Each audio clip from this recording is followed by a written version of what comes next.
Պարզամիտը հասկանում է իր խնդիրը և հրաժարվում է ինչ-որ բան անելուց, ասում է Աստվածաշունչը։ Նա ուզում է, որ մեկ ուրիշն իր փոխարեն գործի։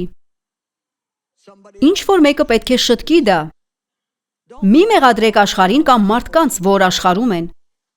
Պատասխանատվություն վերցրեք ձեր խաղաղության համար և հարցրեք Աստծուց, ինչ կարող եմ անել այս կապակցությամբ, թույլ տվեք հիշեցնել, թե ինչ ասացի սկզբում։ Կազմեք այն ամենի ցանկը, ինչ անում եք։ Այնուհետև ազնվորեն նայեք յուրաքանչյուր կետին և ասեք, ինչ պտուղ է սա բերում իմ կյանքում։ Եվ առավել ևս հարցրեք, թե ինչ շարժառիթով եք դա անում։